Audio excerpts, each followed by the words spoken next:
se, Nikola, o sporu mene i vas? Radi se o narodu. O narodu? A ako želimo dobro narodu, onda ćemo raditi valjda za dobrobit naroda. Dobro. Ti, Nikola, hoćeš da prkosiš? Ne. Ja samo mogu da kažem ovako. Ja ću onda proći kao kroz Kijev. Nećemo. I hoću, Nikola, neću se zaustaviti do Šibenika. Mladiću, nemoj pravi probleme. Ne, polako. Praviš probleme. Ne može to tako. Ja gardu povući ne mogu. Ti samo znaš da te tubi ne da. Zašto ne spustiš se malo na zemlju pa razgovaraj normalno. Ćeš ti mene Neću Boga. Nikola nikoga neće mogu.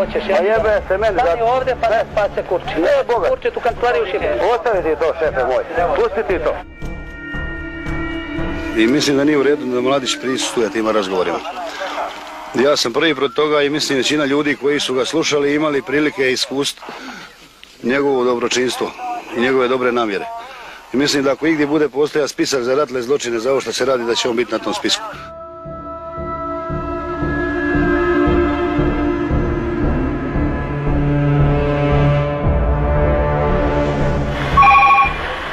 Čuj, jel vi stvarno imate namjeru pregovarati ili ultimatove neke davati?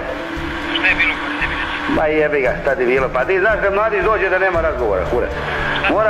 Mora se pregovarati, ali onako kako on hoće. I onda ako nije tako, sve je gotovo, jebi ga, dižu se avioni.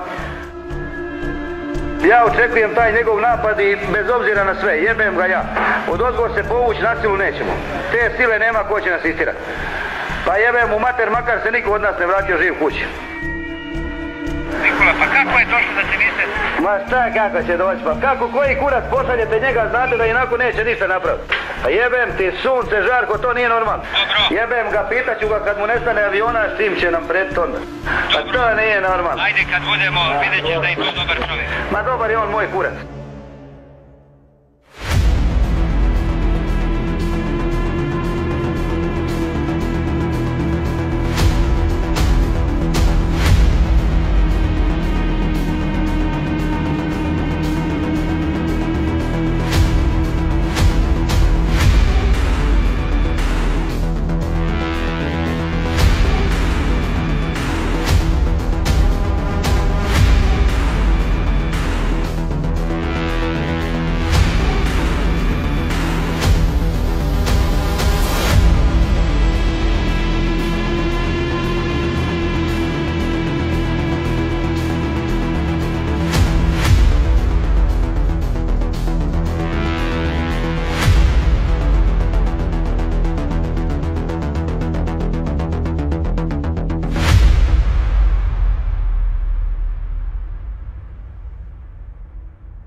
Kako sam počela na radiju? Pa diplomirala sam komparativnu književnost i engleski i tako, počela kao novinarka, pratila kulturu, obrazovanje, turizam. Onda smo 1978. osnovali informativni centar, nakon toga smo dobili nove prostorije, opremu i počeli smo raditi jedan baš pravi profesionalni radio i s takvim radijom smo dočekali rat.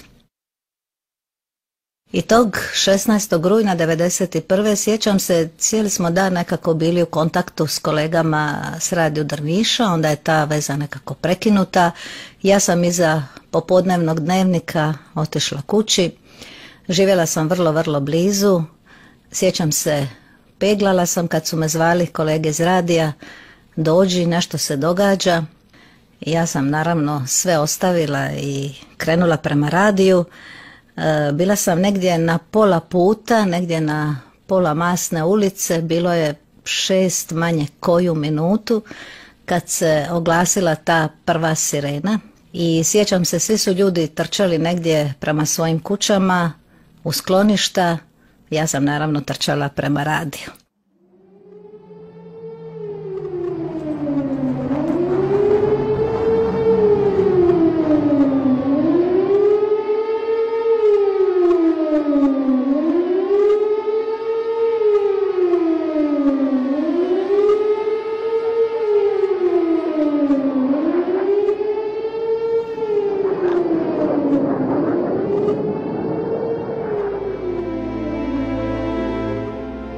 I te prve večeri ljudi su se našli u gradu na različitim mjestima, kod prijatelja u skloništu, i onda su zvali radio da bi javili svojima gdje se nalaze, da su dobro, da su zdravo. I radio tog trenutka postao slušan onako baš neprekidno 24 sata. Ljudi su spavali uz uključeni radio i mislim da smo tu odigrali vrlo, vrlo značajnu ulogu. Mi smo isto živjeli tu u radiju, spavali smo u jednom velikom studiju iz kojeg nije bio emitiran program, spavali smo naravno na podu. Imali smo direktnu vezu sa Centrom za obavješćivanje i svaka situacija koja je bila opasna za grad, za prigradska naselja, onog trenutka kad je bila poznata njima, bila je poznata i nama i našim slušateljima, od pojačanog opreza do opće i zračne opasnosti. Odmah smo to javljali u programu. Nismo javljali samo to, javljali smo i koji dućani rade, gdje se može kupiti kruh i mlijeko. Bolnica je pozivala liječnike i medicinske sestre, remont je pozivao svoje radnike. Javljali smo, dakle, sve ono što je bilo bitno za jedan siguran život u gradu. A ljudi su dolazili k nama u radio, donosili su nam hranu, piće. Sjećam se kad je nestalo struje, onda su ljudi uzimali benzin iz svojih automobila i donosili za naš agregat da možemo nastaviti emitirati program. Ja danas mislim, ako smo u tih tjedan dana i uopće u ratu spasili barem jedan ljudski život, ako smo barem nekog u jednom opasnom trenutku sklonili s ulice i odveli ga u kuću ili u sklonište, da je radio opravdao svoju funkciju.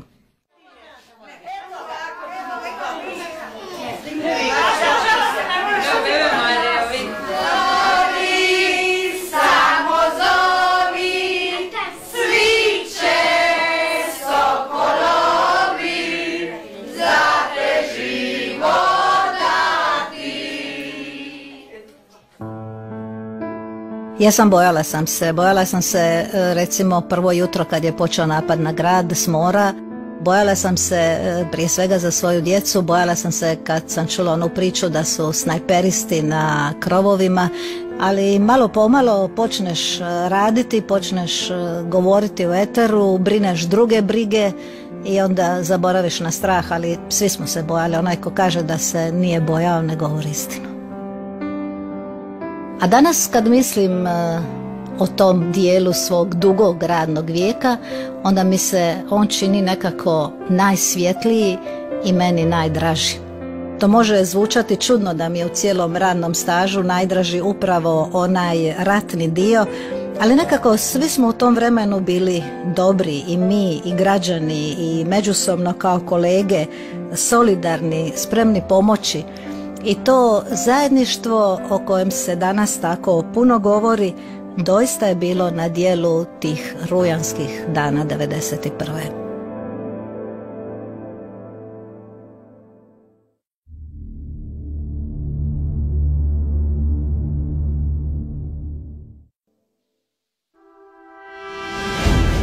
Već 14. donesem odluku da uzmemo Žirje. Željko Baltić je bio zapovjednik te bitnice na Žirju. On je bio naš, samo ostao nam je tamo čuvati te topove i ostalo. I Baltić je trebao, kad nam preda te topove, doći raditi u pomorsku policiju. Ja velim Baltiću, ako iko tamo nešto zna oko toga, to si ti. Morat će se vratiti nazad. Hajde, šefe, kako se vratiti, ko će mene slušati? Ja, Srbin i vojno lice, bivše, komu ću ja zapovjedati? Onda se moj jedan pomoćnik sjeti jednog Mira Alića, Miro to bez pogovora prihvati i mi počnemo raditi na pripremi za Žirje. Ja sam vidio da osim Željka i mene, ovi ljudi o tome nemaju baš puno, ne znaju šta je to obalska bitnica, da je to jedno postrojenje, kad na jedan put počelo je napad na Šibenik, na grad.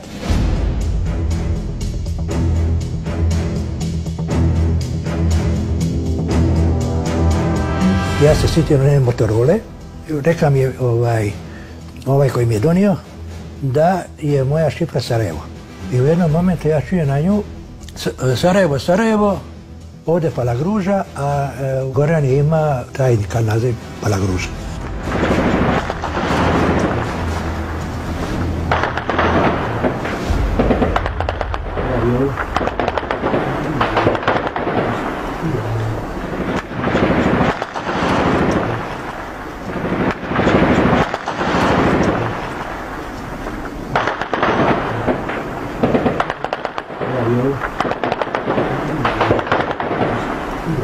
Po gradu se već pucalo žestoko. Goran pita možete li vi doseći luku u Šibeniku. I kažemo možemo, ali topovi su napravljeni 1941. godine i sad je pitanje šta će se dogoditi. Uzeli smo elemente gađanja i pukli. Ništa, tajac.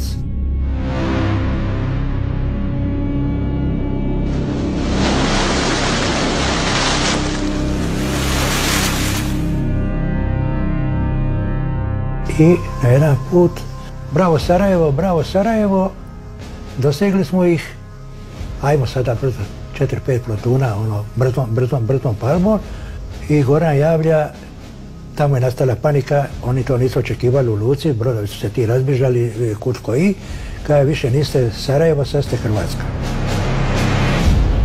Hrvatska, zove Palagruža. Hrvatska, sluša, reci. Taljera, 150, ako možeš 3 brzo opet. Zumija. I kad smo ih vratili nazad, tamo u Mandalini smo imali jednu ekipu dobru i oni su se samo organizirali i onda su pucali po tim brodovima, tako mijenjajući položaje i to ostalo, davali su dojam da njih ima tamo ko zna koliko, a bilo je 10-ak ljudi. Uspjeli su napraviti to da su pozvali te zapovjednike da razgovaraju o predaji i ovi su se predali.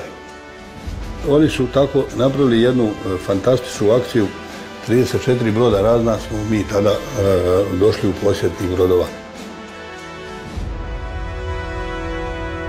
Od tog dana 14.9. kad sam se ujutro probudio prije 6 sati, pa do 19. oko 2 ure po ponoću, da negdje oko 110 sati nisam spavao ni jednu sekundu.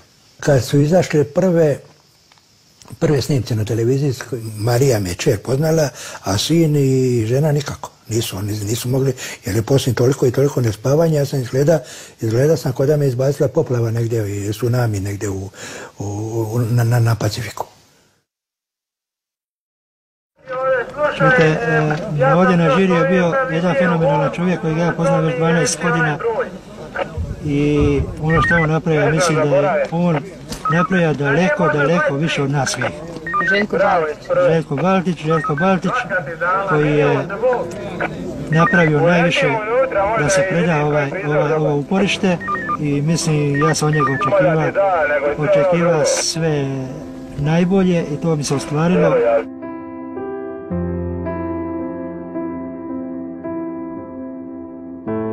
Srbi, ne mogu se od toga odreći, kako se odreći? Što jesam, ja s toga ne sramim. Znači, otac je bio zastavnik, tu je od 49. godine bio. Znači, u službi u Dalmaciji, došao iz Srbije, mater mi je Vojvođanka. Tu smo mi svi rođeni u Šibeniku, ja i moje sestre.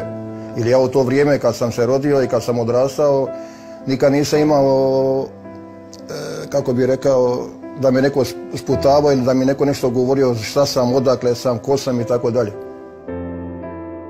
Završio sam školu rezervnog oficira u Zadru, baš za topništvo. Nakon toga odlazim na služenje vojnog roka na otok Vis, gdje sam upoznao buduću suprugu, znači ona je danas pokojna, i odmah sam dobio službu na žirju. Prvi moj dolazak, kako bih rekao, na žirje, imao sam te osjećaj kao da sam nekako nešto osjetio, da mi nešto, kao da sam ja dio toga. Znači, kao da tu pripadam, kao da sam tu rođen. Taj mi prvi bio dojam. I u vrlo kratko vrijeme sam se spojio sa ljudima, tako da sam kroz tih 10 godina stvorio veliko prijateljstvo, stvorio svoj život. U to vrijeme već, znači 81. dobivam, znači već sam se oženio, dobio sam kćerku, 84. godine dobijem i sina isto. i tu sve živimo, znači, do polaska u školu djece.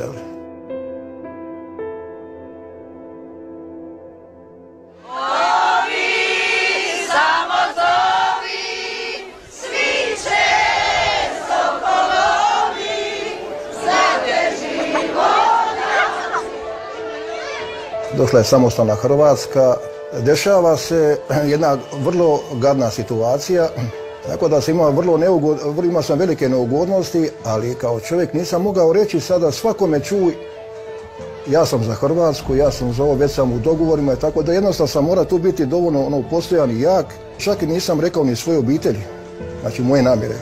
Mada sam od njih tražio, otac me odgoja da sam častan i tako dalje, i onda rekao šta misliš ti, sinko? Ja sam rekao da ja kajem čaču, ja ću odlučiti kako treba i kako smo odgoje. Smiri to sranje sa sebe, bježi ti u ograde jer... Da se sakriješ među krilja tute, zađi napolje!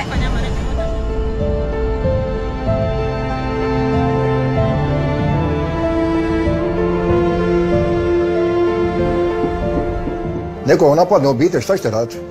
Nešto morate učiniti. Znači morate braniti svoju obitelj. Obitelj je sve, obitelj je država.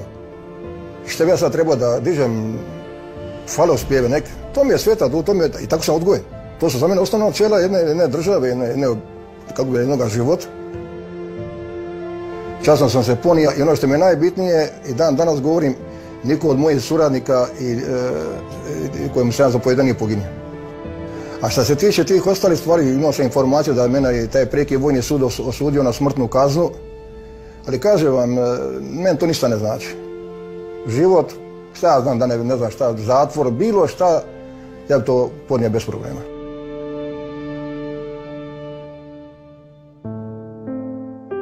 Moji roditelji su to nisu znali, znači ništa nisu znali. I kasnije po pričama oni su mislili da su oni mene ubili. Tako mi je otac pričao. I onda mi je jednostavno nisam imao vremena. Jer vi ste tu karika koja ste u tom dijelu, znači morate tu biti. Nemate šta voditi računa o svom nekom obiteljskom životu ili jednostavno zemlja je napadnuta, odnosno moja obitelj je napadnuta. Ja to moram braniti. I onda šta, dolazi Ališ Frane, to je, ne znam, već je bio pri kraju Rujanskog rata i govori mi, kaže, moraš doći, kaže, kući. Mi smo njima rekli da je s tobom sve okej, kaže, ali ne vjeruju. I normalno, ja sam gledao situaciju, roditelji smo, tu mi je žena, tu su mi djeca, znači mora sam nešto napraviti. Ja sam zvao svog vozača, došao vozač po mene, otišao sam kući i to je, da o toj pričam, ne znam.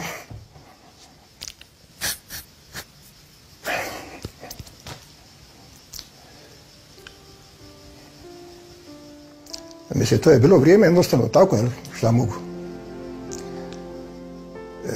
Žena mi zamirila, ali... I rekao sam, nisam mogao, šta ću? Bila je gadna situacija, imali su strašne napade, grad je gorio, Žir je gorilo. Da sam otišao, kakav bi ja čovjek, pobjegao sam.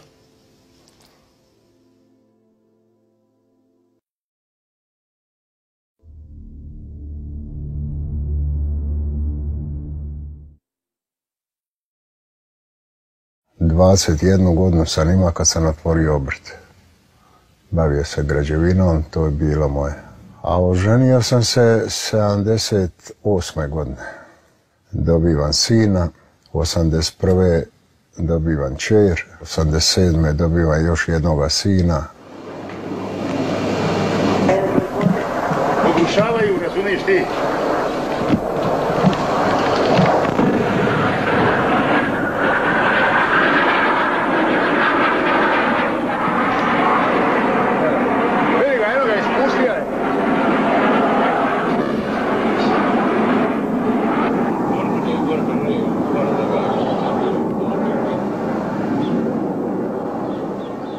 Sve je to bilo već danima prije, oni su već se bili ukopali i spremili za napad.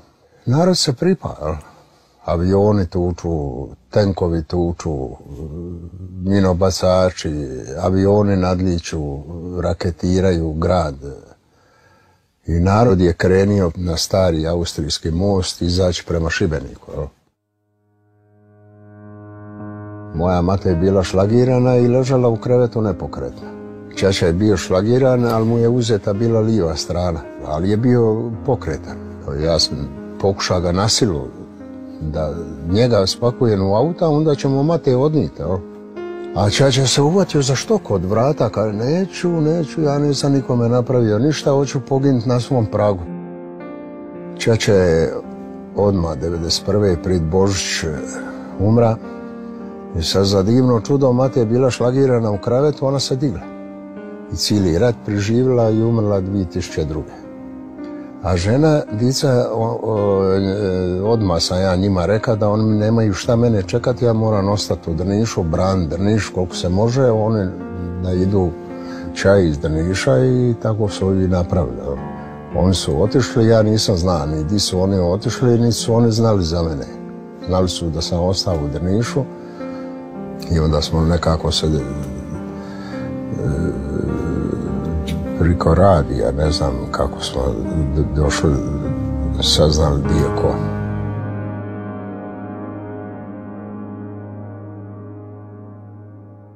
Ostaje nas iz policije jedna, mi smo onda to govorili kao tri čete. I mi smo tako zamišljali da ćemo mi braniti Drniš.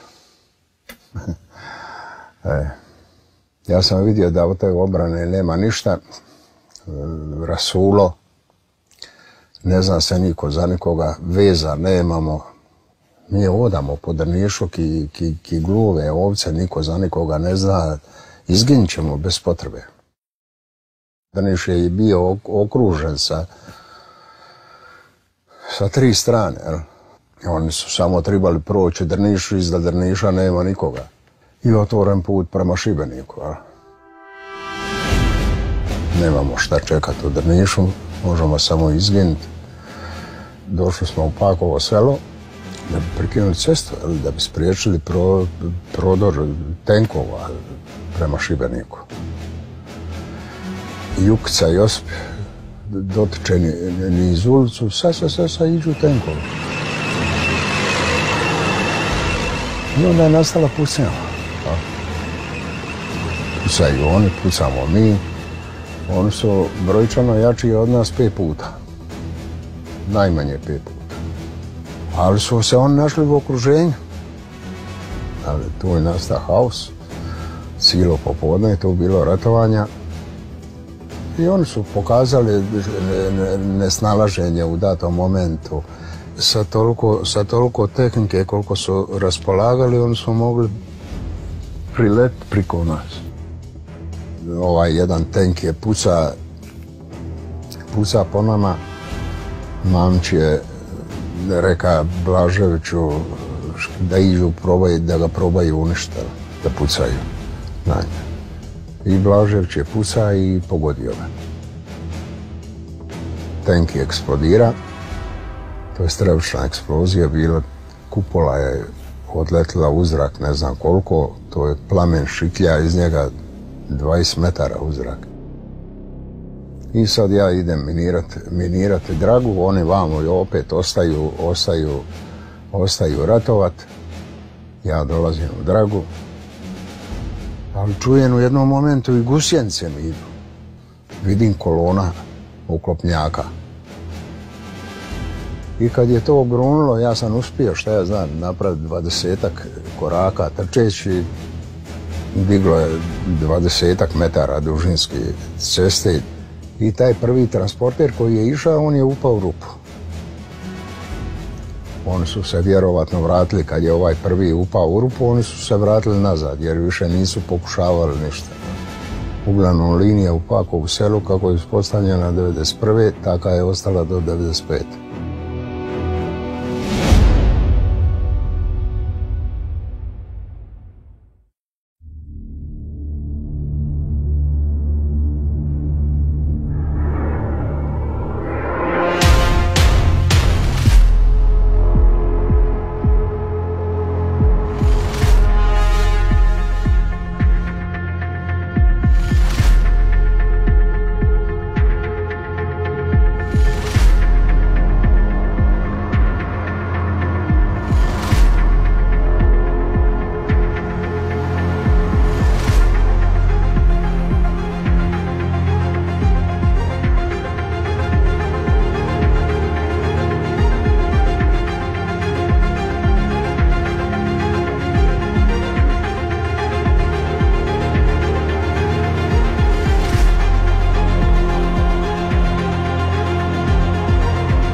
30 dana i 5 noći Šibenik živi u skloništima. Granate, bombe i mine više niko i ne broji. Baš onako kako se ne daje važnosti događanjima koja se jednolično u gotovo pravilnom ritmu ponavljaju. Na ratištu Šibenika i oko njega stanje se iz sata u sat mijenja, a s njim i naš optimizam i raspoloženje. Moj dragi Tonči, a to ti inače parafraza iz Splitskog akvarela, omiljena pjesma njegove mame Vesne Depolo, Spličanke, Omiških korijena Marušićke. A mi smo bili, i još uvijek jesmo, ljubavno bračno novinarski par. Stanovali smo na 3. katu zgrade na trgu koji se popularno ovdje u Šibeniku zove Medulić, u centru Šibenika. I danas tamo zapravo živimo, međutim, Tonči je bolestan, Tonči ima Alzheimer i ničega se ne sjeća se uopće da je bio novinar. A cijeli je svoj radni život dao televiziji i često proizvodio prave novinarske bisere. Za vrijeme napada na Šibenik smo spavali u skloništu u Slobodnoj Dalmaciji, ako bi se to moglo zvati skloništem i ako bi se to moglo zvati spavanjem. Naravno, Tonči i ja smo tada intenzivno, vrlo intenzivno radili. Ja sam pisao za moju Slobodnu Dalmaciju, a on je izvještavao za Hrvatsku televiziju. Mislim da su on, ponajviše njegov prijatelj i kolega Davor Šarić, Zoran Lučić i ostali snimatelji napravili baš veliki i važan posao tih dana tog rujanskog rata, a i kasnije kroz cijeli rat u Šibeniku, oko Šibenika. Mislim kako god, ja jako sam ponosan na mog Tonča iz tog vremena i svega što je radio za Hrvatsku televiziju. Ja sam dosta pisao o civilnom životu u doba napada, neki su ljudi morali raditi, pekari su kruh pekli svaki dan, radnici elektre spajali kabele, kad bi nestalo struje, doktori i medicinske sestre su prebacili bolnicu u podzemlje poliklinike. To su za mene bile priče, a ljudi su bili junaci tih priča. Živjelo se i umiralo, kao i obično, kao i danas. Sjećam se priče o bebi rođenoj usred granatiranja u Vodicama i mislim da se mali zove Bruno i sjećam se da mi je babica pričala da su ga pokrili kacigom kad se rodio. To je mlada mama koja je rodila bebu jučera baš u momentu bombardiranja Vodica.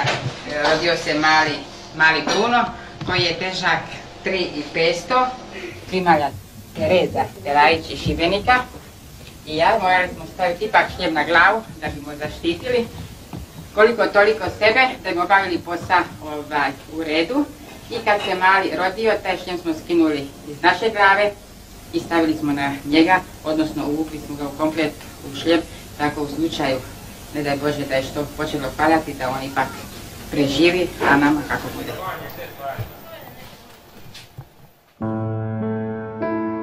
Ja sam Srpkinja, građanka Šibenika.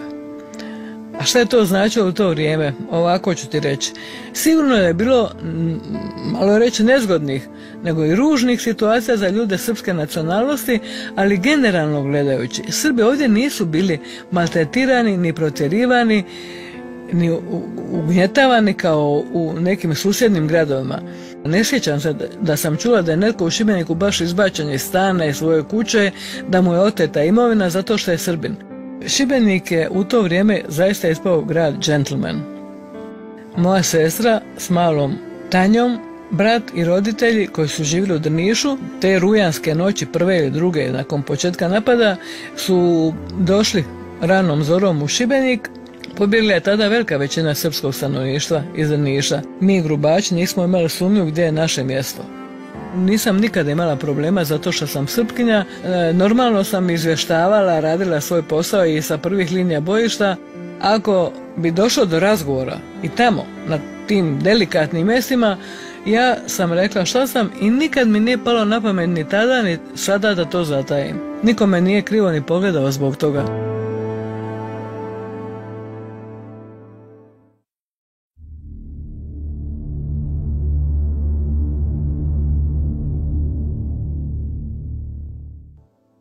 A moj novinarski početak je zapravo bio u Slobodnoj Dalmaciji. Ja sam dite Slobodne Dalmacije i tamo sam počeo 86. kao honorarni suradnik. Otvorila se priča tada na radiju Šibeniku i kako sam ja imao te afinitete prema sportu, Ja sam tada pratio ove niže razredne lige, pisao komentare. Sjećam se da me je Jagoda Erceg, koja je radila vijesti na radiju Šibeniku, najavila, a sada naš novi suradnik iz Vodica, Zoltan Zabok. I tako je krenula priča. Izvještavao sam za Hrvatski radio tada i za radio Šibenik. Znam da sam 17. slao izvještaj za Jutarnju kroniku Hrvatskog radija, jer ja sam dnevno znao slati po 20 izvještaja. Taj moj izvještaj je bio prilično dramatičan, jer je zapravo već počelo gorjeti nebo, zemlja, tukli su sa svih strana i to je nešto što je stvarno, što nije bio film. Iz Šibenika Zoltan Kabok. I trećeg dana agresije na šire područje grada i prigradskih naselja neprijateljska vojska i dalje nesmanjenom žestinom napada sve položaje hrvatskih branitelja. Više od 300 projektila od ranih jutarnjih sati ispaljeno na Vodice, mjesto na jugozapadnom dijelu Šibenske općine. Žestoke borbe hrvatski branitelji vode na prostoru oko Šibenskog mosta, koji većim dijelom pod kontrolom hrvatskih postrojbi. Zloglasni zapovjednik Kninskog korpusa, pukovnik Ratko Mladić, i dalje na šibenskom dijelu bojišta trpi poraz za porazom. To vrijeme je i određene mlade ljude od njih preko noći stvorilo odrasle, zrele muškarce.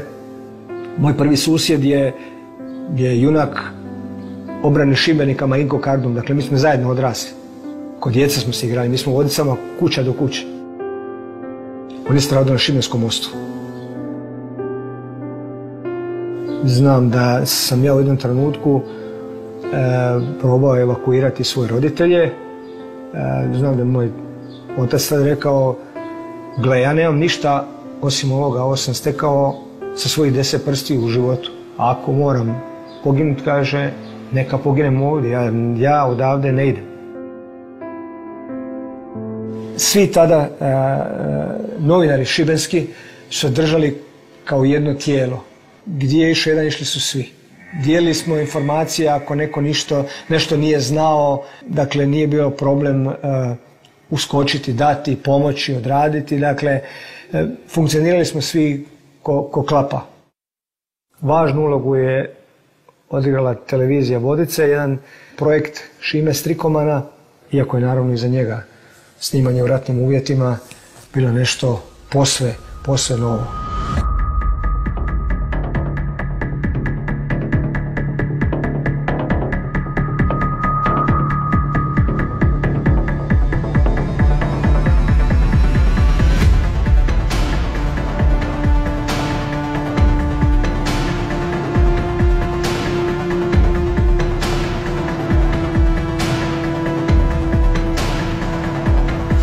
Neće ništa ostati, oni se povlače, ništa od njih nema. Ljudi, imajte srca, imajte jaja, oni su gotovi. Sve šiše, samo šiše. Nema milosti. Ja bi to sažao u 2 riječi. Amoća. Dakle, taj amoća je bio poziv hrabrosti, poziv junaštva, poziv onoga što svaki čovjek tada bio spreman u tim prelomnim danima dati za domovinu i učiniti za domovinu. I to s tim suprotstaviti se takvom jednoj velikoj koncentraciji olova i čelika, to je bilo zapravo pravo junaštvo.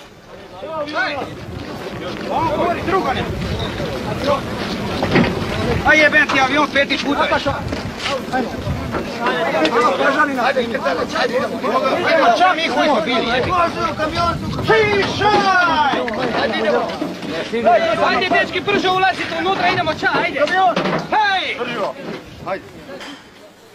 Sjećam se da je nestalo je, mislim, struje, počeli se utapati hladnjaci, to je bilo bavlje ljeto.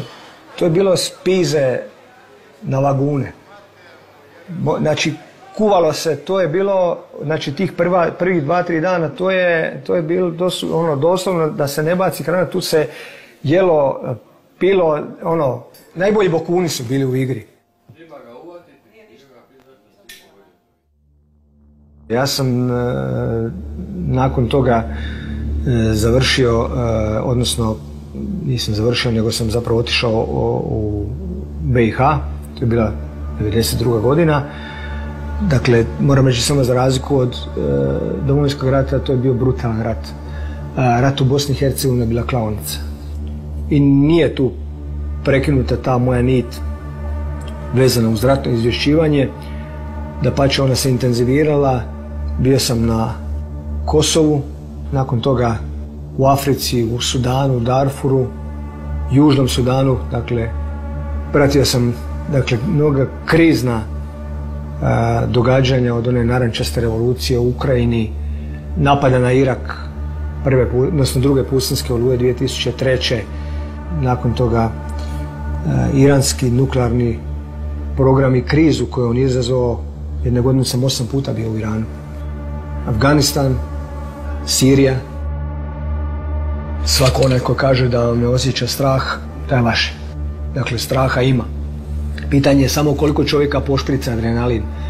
I s te stvari, dakle, zapravo nosim do kraja života, ali hoću vam reći, jedan vojni psiholog kad smo razgovarali tako, on mi je rekao, kaže, pa to ti je razumljivo. Onaj ko se jedan put, to je kao droga, onaj ko se jedan put navuče na rat, taj je postao ovisan o ratu. Jer to je zaista u mom slučaju tako.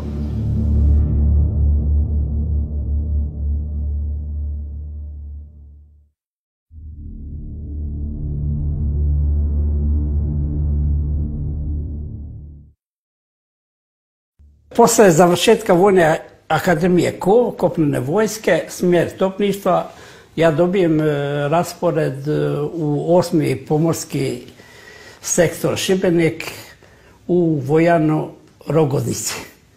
Kao poručnik sam došao tu 1976. godine i tada sam bio zapovjednik Bistinice 85 mm na Zečevo i ujedno i zapovjednik Vojane.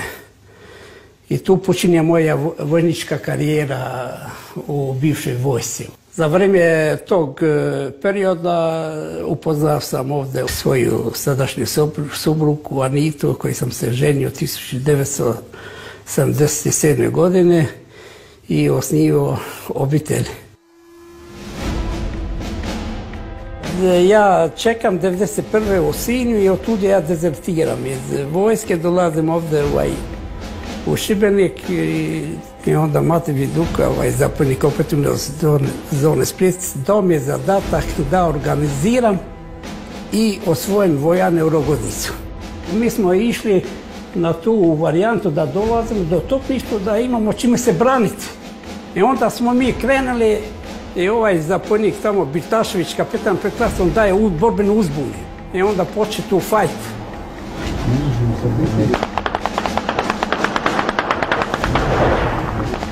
Da skratim priče, onda sam ja izašao i prekinuo paljbu i počeo sam s njim pregovore koji su bili dužni, mukotrpni. Ja kažem, gospodine Daševiću, ja ću brojiti od 20, kad dođe 0 počinje opći napad. Kad sam došao na 7, viče, predajemo se. Ovo je najznačajniji moment u Rujanskom ratu, znači pad Rogozničke Vojane.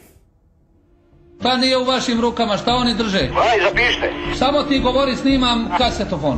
Rogoznicu komplet, znači Zečevo i Kruščicu. Dobro. Onda Žirje. Dobro. Onda Kuline, kompletne Kuline, u stvari Mandalina, znači kompletne Kuline tamo gdje je bila naša ratna luka. Dobro. I remontni zavod. Svi brodovi koji su tamo nisu naši. Jesu oni gađani avijacijom ovih dana? Jesu, nešto je u remontu gađano. Je li potopljeno to? To ne znamo, to je jedan izgleda je potopljen. Dobro. Mladić je dobio celokupnu zračnu potporu za izvršenje ovog zadatka. Na Šibenskom most on koristi 221. motoriziranu brigadu, ali sa oklopnom bojnom T-84, najmoderne tenkove koje će napasti Šibenik, dao ovoj 222. motoriziranoj brigadi. na najveću brzinu ja formiram postrojbe, topničke postrojbe i one odmah idu na položaj. Znači, bitnica 85 mm. Idu na optičku vidljivost 1500 metara od Šibenskog mosta. I to je ta bitnica koja igra jednu veliku ulogu da mladić i lisica više nikad neće misliti kako će preći Šibenski most. Poslije formiramo bitnicu 100 mm, Zečevo, najmoderna bitnica koja JNA je imala 100 mm, automatsko punjenje. To je prva nuta serija te bitnice u JNA ovdje na Zečevu.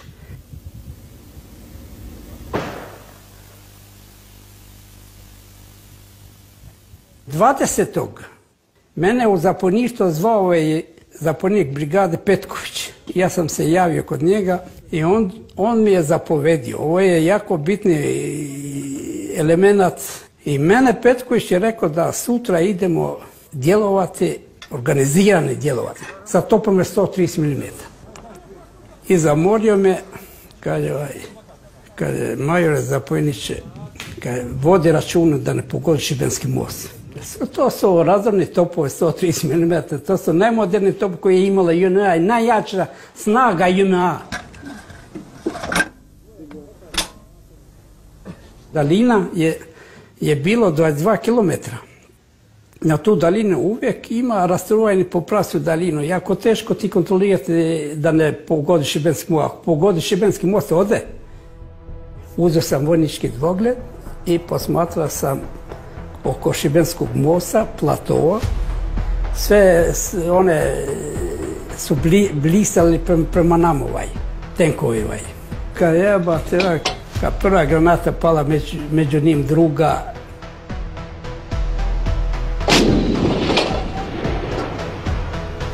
Onda počeo tu rasturanje i onda sam zapovjedao na plotunima. Kad su vidjeli da djeluje po njima najveće oruđe JNA, onda nije uvatilo panika. Šibenski most napuštaju, u Šibenskom most 21. nema nikoga. Zato ja smatram da taj dan je najveći dan i najveća pobjeda Hrvatske vojske.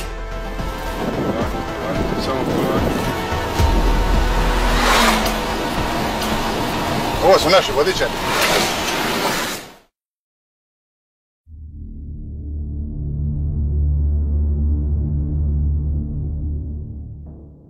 Slušaj, Milosave, neće ništa da ode iz Dalmacije sendeca ispod 10 godina ako ovako nastave. To sam ja rekao, ako mi ovdje nastradamo, onda ima tu njih i ovi ovdje, oni moraju da plate. Sve što je starije od 10 godina i mlađe od 75 godina stradat će u Šibeniku i nijednu kuću ostaviti nećemo ukoliko ne završe posao. Dobro. Zdravo šefe i pozdravi sve. Zdravo.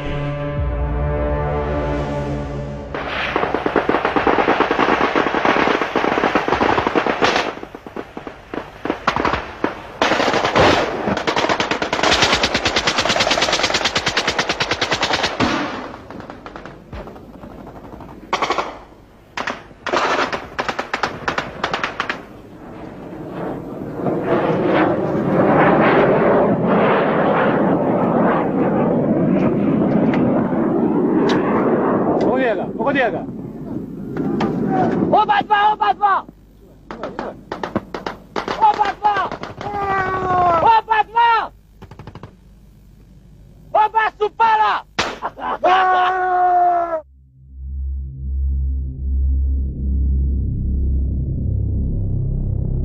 Pod teškom artiljerijskom paljbom položaje na zapadnoj strani Šibenskog mosta vojska je morala napustiti.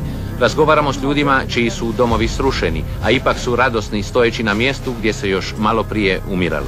Rat još nije završen, ali je ovim današnjim pobjedama vraćen osmijeh na lica ljudi koji su se hrabro nosili s okupatorom koji je razarao njihov grad kao nitko u njegovoj tisućljetnoj povijesti. U Šibeniku ne možemo reći da ima heroj. Grad Šibenik je heroj. Sa svojim građanima, sa svojim ljudima, on je to napravio kako je napravio.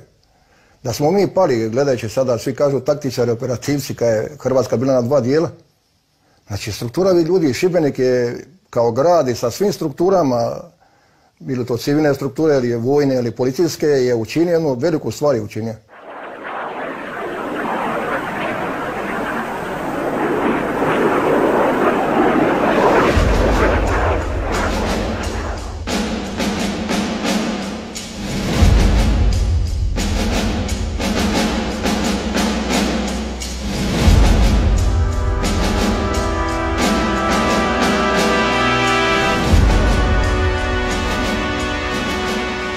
Nikad više mladić neće pokušati prema moru.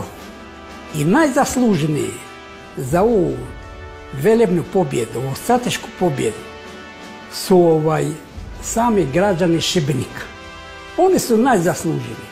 Nisu napustili svoje mjesto, nego oni su ostali tu da brane svoj grad do zadnjeg života.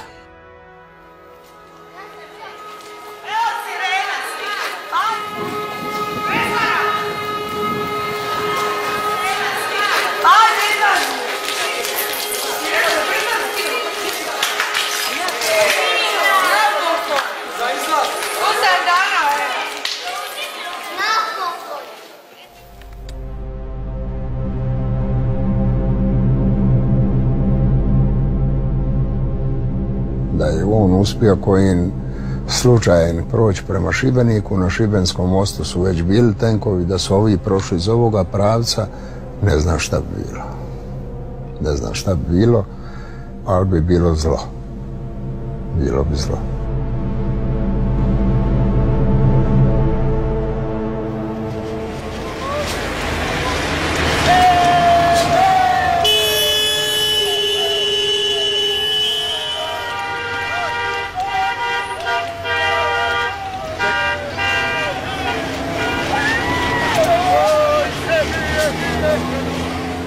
Ono što je zapravo ključno u toj cijeloj priči, to je, koliko god možda to sad patetično zvuči, ali to je jedno srce.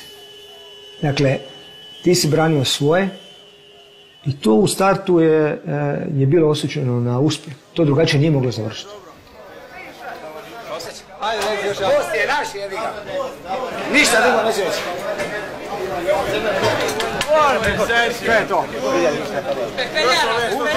Da smo mi pali, ja ne znam što bi se događalo s ostalim dijelom zemlje, jer do tada se stalno uzmicalo pred vojskom. Bježalo se, napusta se teren, ali nakon onoga uzvika oba dva su pala i ovoga što smo mi oslobodili taj most, tako riješili, jednostavno se cijela Hrvatska digla, upalo se, to više niko nije mogao ugasiti, tako narod je krenio i evo, rezultat je bio taj da smo mi taj rat dobili u svoj korist. Ja češće puta u nastupima znam reći da je Vukovar grad heroja, a Šibenik je grad pobjednik.